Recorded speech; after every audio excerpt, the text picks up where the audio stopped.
Hi, I'm Frank Jordan, creator and writer of Company Man Comic. You can find me on Twitter at Frank in the Lou, Instagram at ToonmanAZ, Patreon at ToonmanAZ, and you're watching and listening to Two Geeks Talk. Good morning, afternoon, evening, everyone. Two Geeks Talking is an entertainment industry interview show where we interview the creative people from the comic, film, TV, movie, and video game industries. And of course, I'm your host, Kurt Sasso. We are joined today by a longtime friend. And I stipulate this because I've known him for at least 10 years plus online, but I've never ever had him on the show. And that is completely my fault. I apologize in advance because, I'm Canadian and all that. From a political comic to satire to everything in between, we are joined by the ever-talented creator of Company Man Comic, Frank Jordan. How are you doing today? I'm good, man. How are you? Doing good, doing good. This is just amazing. We've known each other for so long digitally. And this is our first time conversing. I can't wait to dive into your comic. Can't wait to dive into yourself as a creative person. But thank you again for being on. Oh, thanks for having me. For those that don't know anything about yourself as a creative person, though, tell us who you are and what you're bringing to Two Geeks Talking. Well, my name is Frank Jordan. I'm the creator, the head writer, everything of Company Man Comic. I love to bring the funny and make light of things that are very serious sometimes. I do toe the line sometimes, but some things I just won't talk about. Everything else is fair game, though. Yeah, everything is fair game. I mean, no one's safe. I get everybody. If you do or say something dumb, you might end up in my comic strip. Well, I will try to avoid anything like that. That's what I love about your style. You're consistent. You have a great comic style. You have a very unique style as well too. Whenever I see your posts online, especially in fast social media feeds, I know it's your work because it's distinct, it's out there, and it's just perfect for making me laugh when the world is taking a shit. Love to hear that. I love to make people laugh. That is like my main thing. I think I was put on this earth to do that, make people laugh and smile. Especially when they read my comic. If I don't do comics for a week, like which this past week I took a week off, and people were, even though I posted it that I won't be making any strips this past week, people think I'm dead. And I like to bring that. I like to make sure everybody knows I'm not dead. I'm just taking a little bit of time off to recharge. Yeah, you have to. I mean, you can't be on all the time. You can't. It's impossible. Unless you're The Rock or that guy's on all the time. I mean, I do love his cheat days. I have to admit that's my guilty pleasure. Yeah. I mean, I can't eat that stuff, but no. It's impressive to say the least. Most of us eat the stuff that he eats. It would probably kill us, or we'd be like 1,000 pounds. What is the most misunderstood aspect about the political cartoons and satire that people who don't follow them misunderstand? I think they misunderstand because they want you to lean a certain way. The misunderstanding comes from when you make a certain comic and it's kind of pumping a person up that you're attacking. They're like, oh, so you're for this guy? I'm like, no, I just need to set that up so you can take him down later. So it's a delicate balance, I like to say.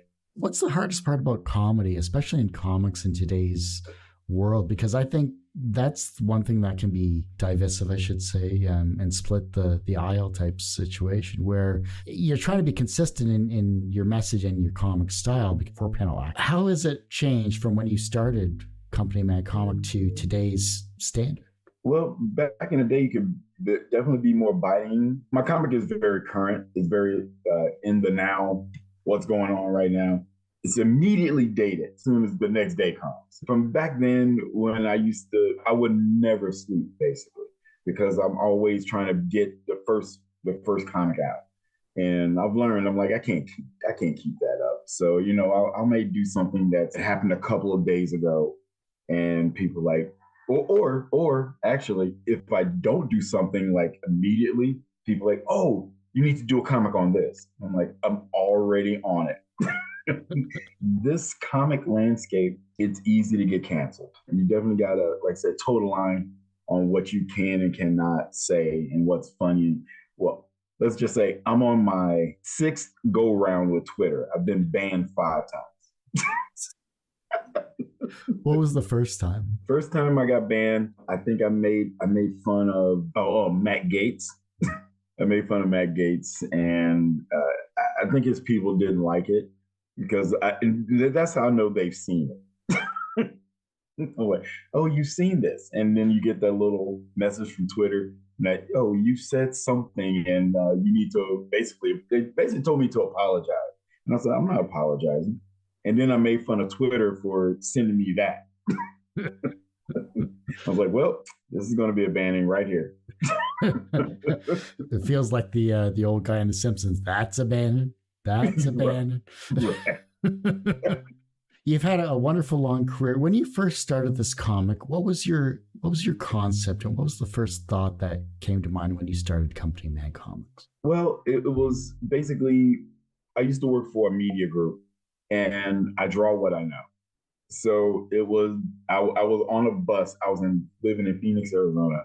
I was on a bus, and I didn't know what's my next thing going to be? I'm on the bus, and I look out, and we stop next to this skyscraper, basically, and these guys are out in front of the place with their suits and ties, and they were hacky sacking. And I was like, that's it.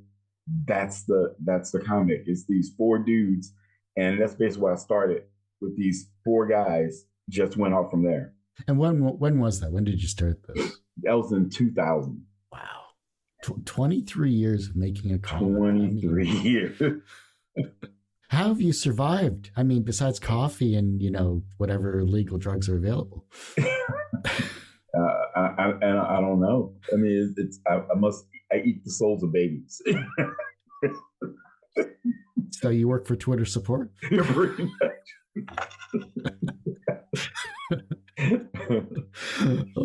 23 years of a comic, wonderful family supporting you. Have they made it into the comic, or at least the comments they've made, off camera, so to speak, have made it into the comic? Yeah, my grandsons have made it in.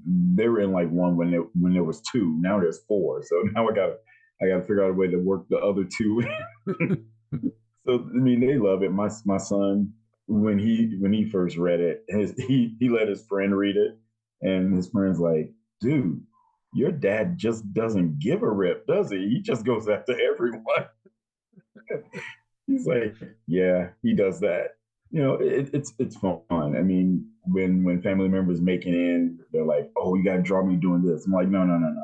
I draw you doing what I want you to do. Like, you don't make that request. Character creation is rather unique as well too, because you're hitting the key points of, and I'm going to look at your lower third currently here, Crackpot Q, the good old Marjorie Taylor Greene. Yeah. I mean, your imagery is just iconic. Like, if you were to start a Discord channel, these should be your emotes. I mean, this would be perfect for it, like, quite literally. Well, there's somebody that's on Truth Social, and they're using my Trump hair character to troll people on Truth Social. I don't know who it is, because they send me a comic. They send me their posts anonymously. So I still don't know who it is. But I'm like, keep up the good work, because it's awesome what he's doing or she's doing. I don't know who it is. But I just think that is so funny. Besides keeping relevant, because obviously news changes every single hour, you can't obviously, like you said, keep up with it personally here, and you're kind of going back from a few days before. Does this still energize you, or does it drain you when you either can't meet a deadline or when you have an idea but you can't just get it out on time? It is kind of draining, especially if I have an idea that I really can't get out.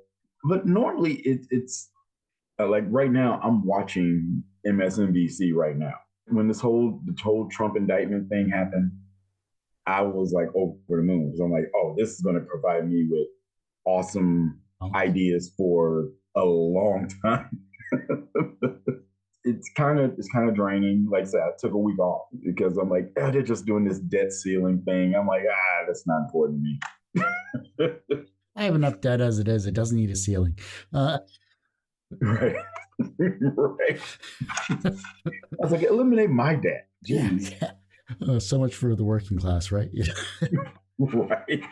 Like us normal people. I have to make comics to survive. You just have, Yeah. sponsors. Yeah. It's crazy.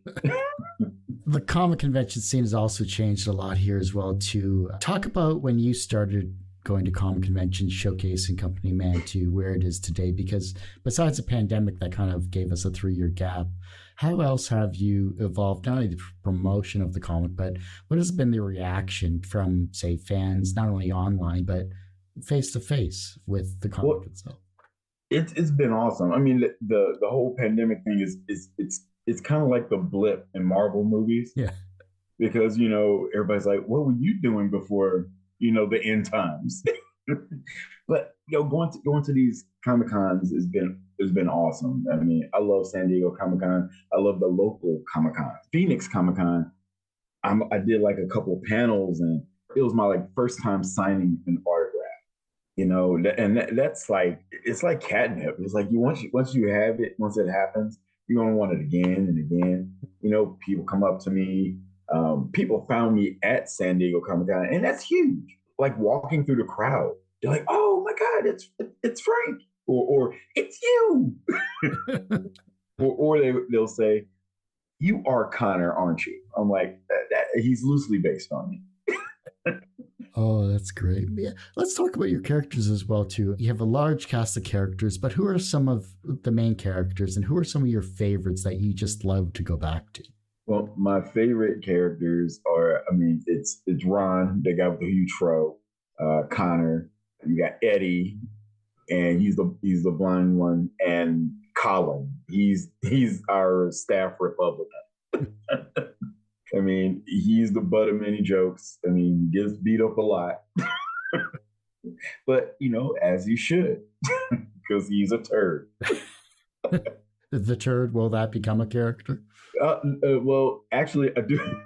There are a couple of turds in there. Oh, You have. I drew Kayleigh McEnany as a turd. Any of Trump's women in his life are usually turds, except for Melania. She's the hamburger because she steals.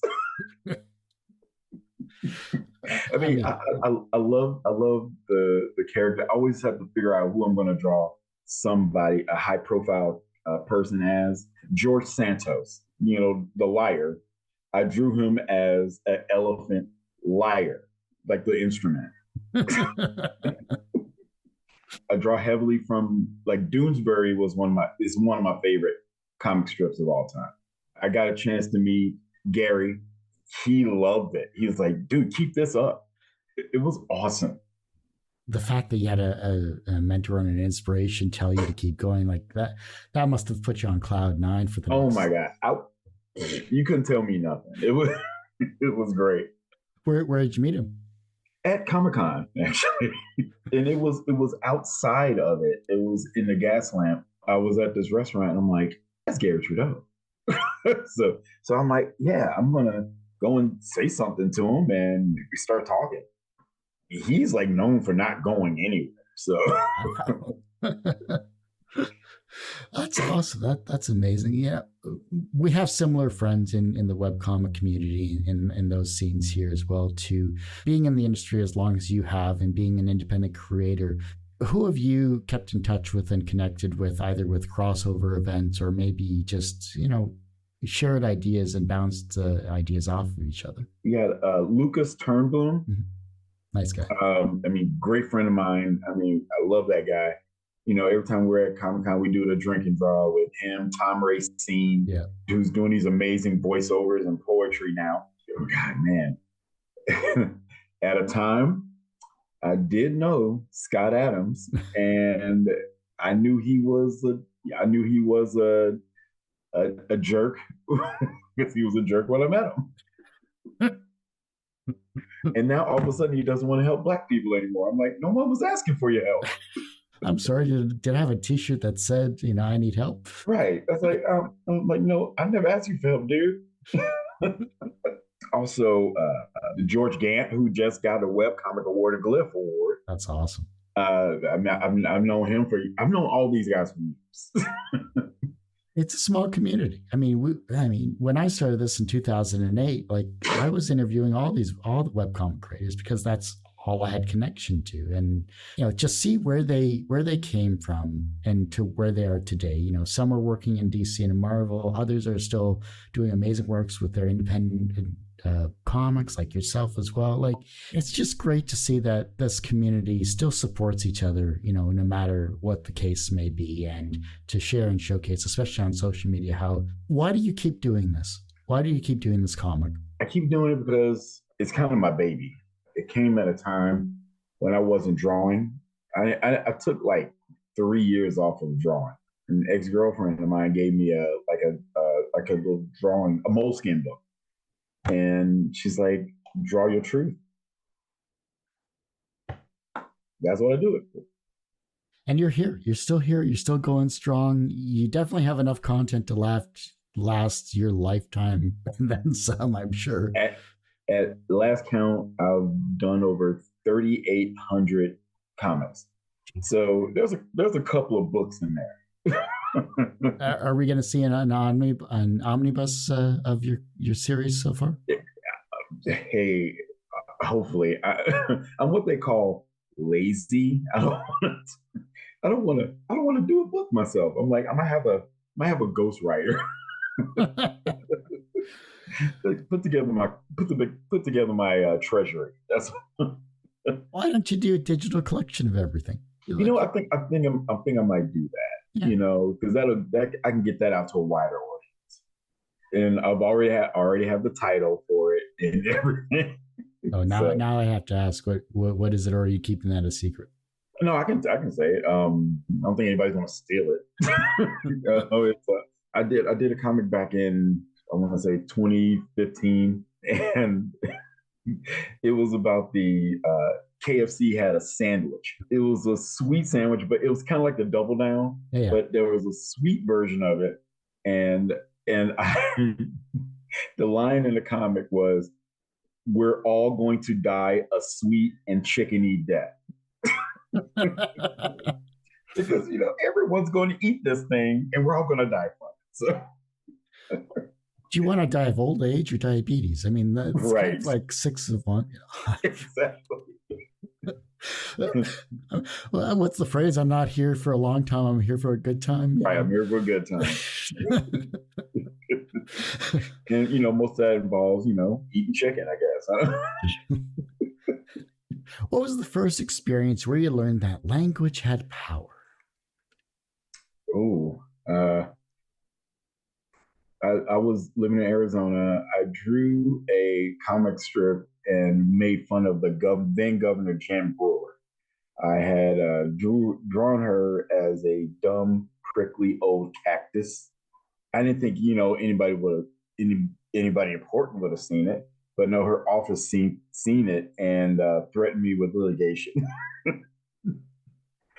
They just wanted me to stop talking about her, but I was like, now you guys realize. Now I'm going to talk about you. So they just kept going along with it. If they ignored it, it would have been fine. But no, they couldn't. They couldn't leave it alone. So I'm like, well, now you come after me, I'm going to come after you. It's the Chicago way. Like, it's no longer about baseball bats and cement shoes. It's about, online comics. Right, exactly.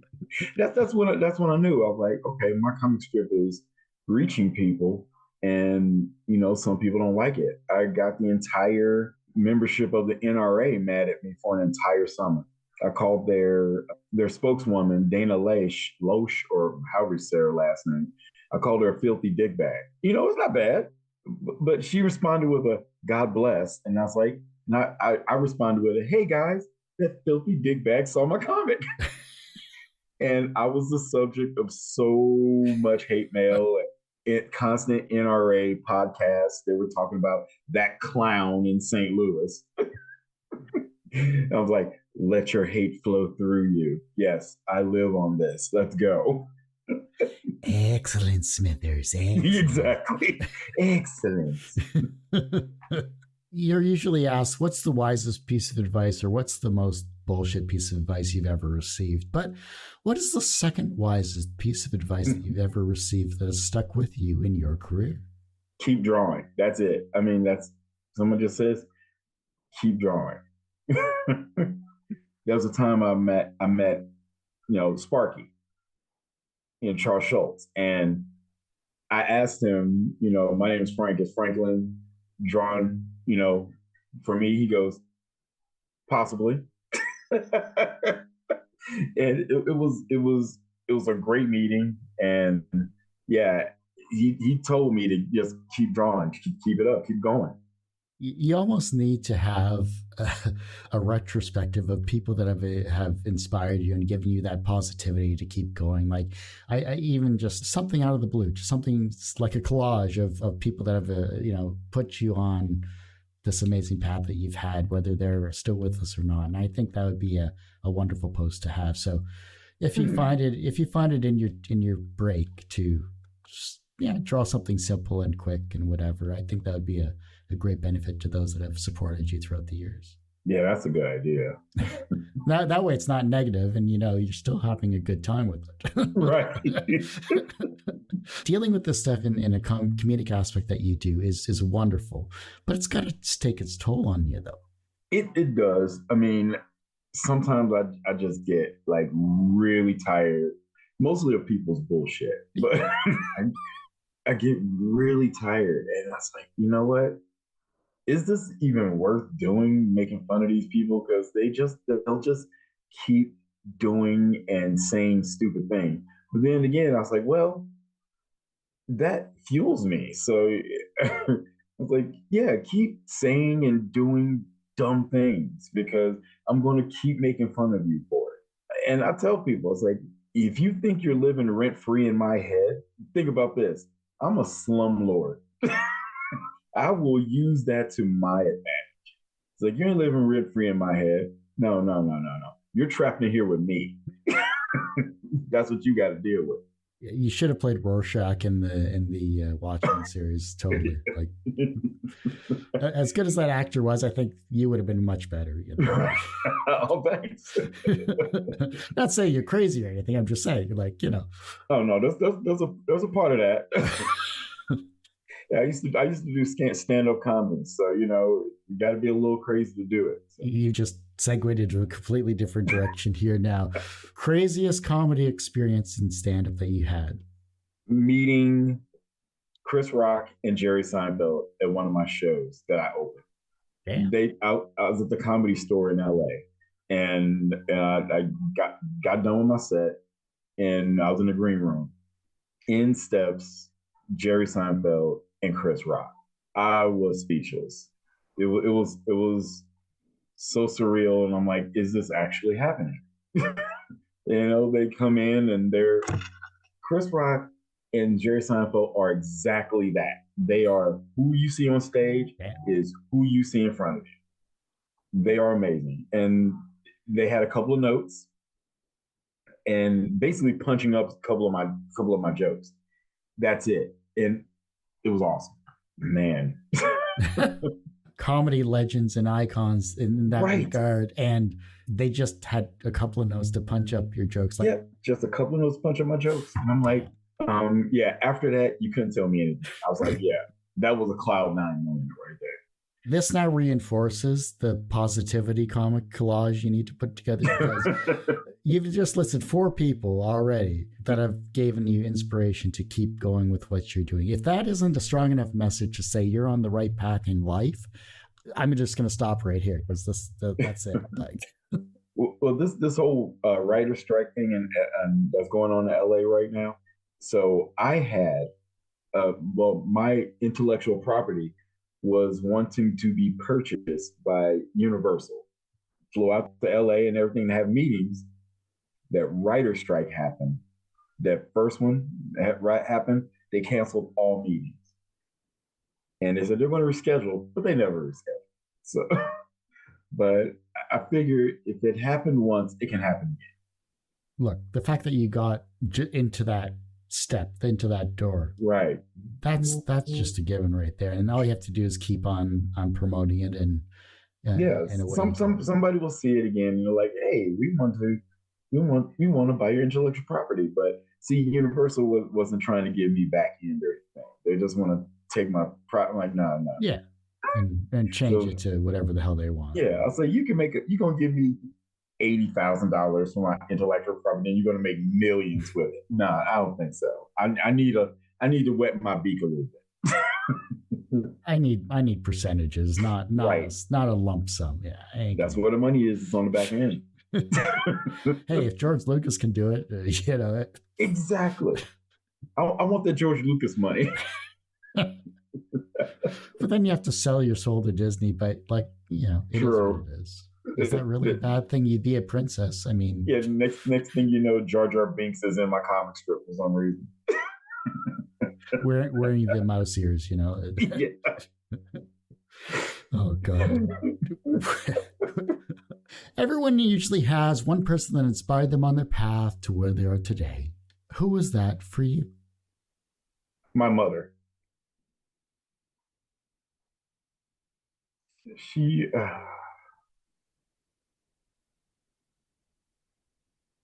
basically told me I can basically do whatever I want. And I'm trying not to cry. Geez, gonna have an Oprah moment here. Take your time. Just she basically said, you can do whatever you want. She basically told me the world is mine.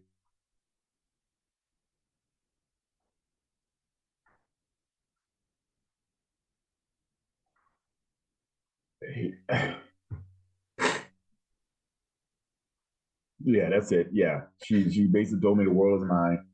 I can do whatever I want. Just don't be an asshole. And that was my mom in a nutshell. Very supportive, but she will clown on you if possible. That's just love. Yeah. And I got my sense of humor from her because she was the kind of I will talk about you even if you're right in front of me. From a professional standpoint, you have done 20 some odd years of gritting comics. You have been a stand-up comedian. You have done so much in your lifetime, and you have been successful in that regard. Do you consider yourself personally successful? I do. I mean, from the time I was also an on-air DJ in St. Louis, so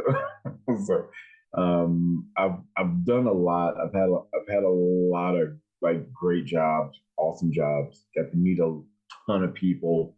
Have a lot of great experiences. Mainly because I don't like to say no to any experience if it's not going to kill me. If it's going to kill me, I'm saying no all day. Like when people say, "Hey Frank, do you want to go camping?" I'm like, "No, I work too hard to pretend I'm homeless." So no. If it's not going to kill me, I do it, because those opportunities lead to everything.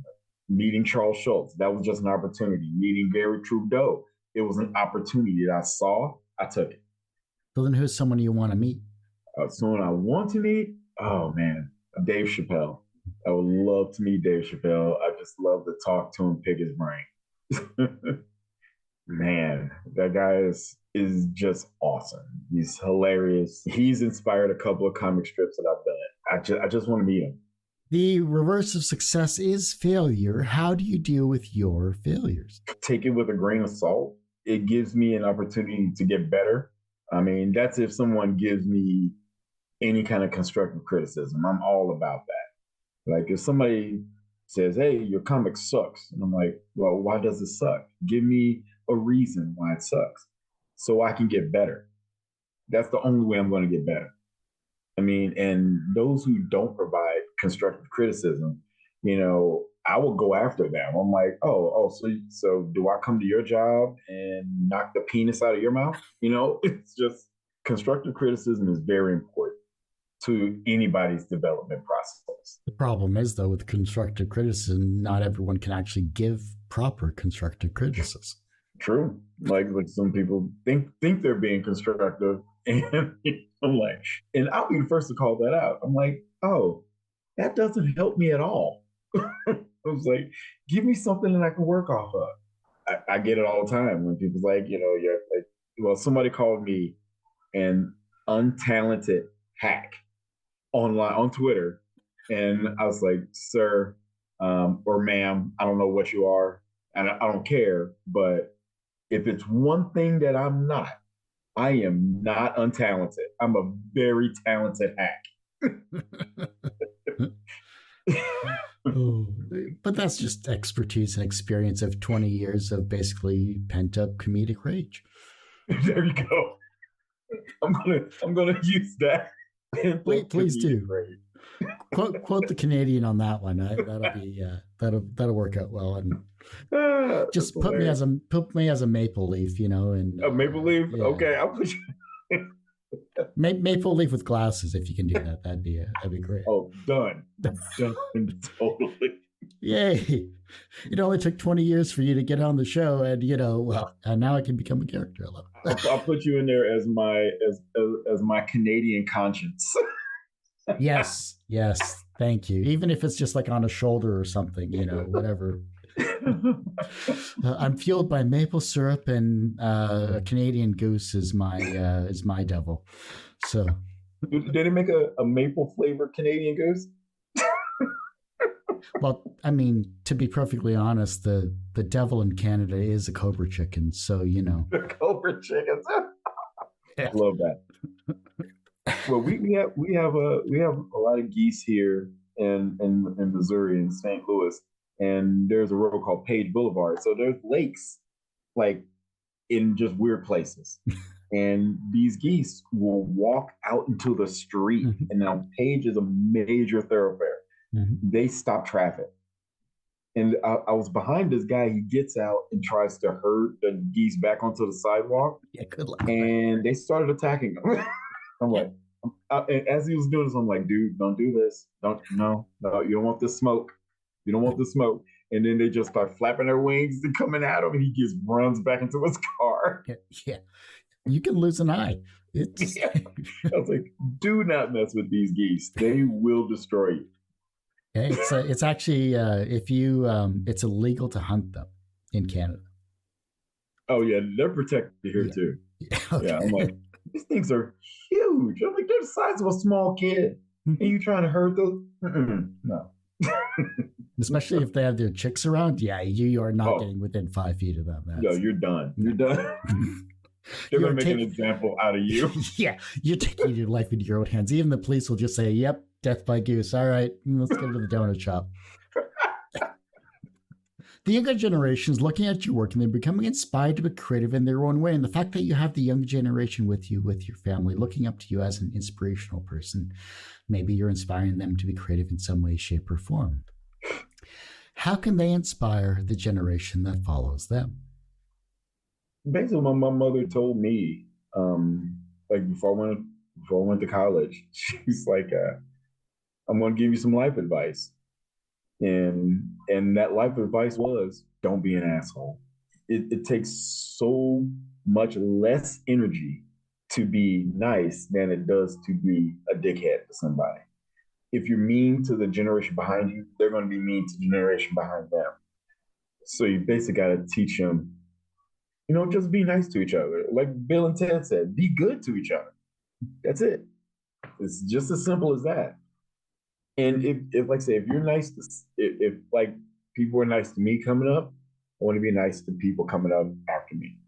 If your life was a comic book, what would its title be? And what would its soundtrack be?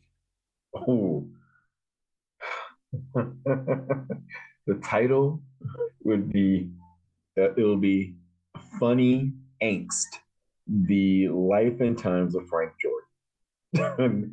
The soundtrack would be nothing but 90s alternative rock. One of the forgotten decades, that's for sure. It was like one of the best decades for music, period, because every genre was hitting. Yeah, R&B was hitting. Alt rock was like just emerging, and it was awesomeness. Everything was hitting, and it was great. Great time for music. You know, Frank, I hate to say this truly, but that ends this particular episode of Two Geeks Talking. I want to thank you so much for finally coming on the show. Oh, thanks for having me. I'll come back anytime. And I'll have you anytime. we touched on we got a surface level Frank right here. Like we could easily dive into you so much more than we actually did here. Before I let you go, though, where can we find you? How can we support you online? And of course, anything else you'd like to promote? Well, I have a Patreon page, just Toonman AZ. Instagram, I'm Toonman AZ. On Twitter, I am Frank in the Lou. Facebook, I'm everywhere. You name the platform, I'm on it. And apparently, somebody is making fun of everybody on True Social with my Trump hair character. It's called Trump's Banging Hair. I will eventually do some kind of book, maybe it'll be like you said, a digital like treasury. But I just gotta, do it, I guess. Well, and here's just a thought on that actually before I wrap up, and do 1,000 collection per section. Find something that fits the gluttonous number of 1,000 in your titles, and I think that would work out well. Yeah, that'll work. Just call it gluttonous. Well, like I said, that ends this particular episode of Two Geeks Talking. You can, of course, find this interview and 1,200 plus others on our website, twogeekstalking.com. That's the word two, not the number two, because it's in my lower third. And, of course, tgtmedia.com is the actual main site. Website's going through a review because I am only one person. Give me a break. So go to our YouTube channel, a lot more updated than our website, youtube.com/TGTmedia. The podcast is finally back after 12 or so years because, reasons. And that's twogeekstalking.podbean.com, but search for Two Geeks Talking on any of your podcast streaming services like iTunes, Spotify, iHeartRadio. Like, subscribe on those as well too. And as I say every week, everyone has a story to tell. It's up to me to bring that out. Thanks for listening and watching on Two Geeks Talking.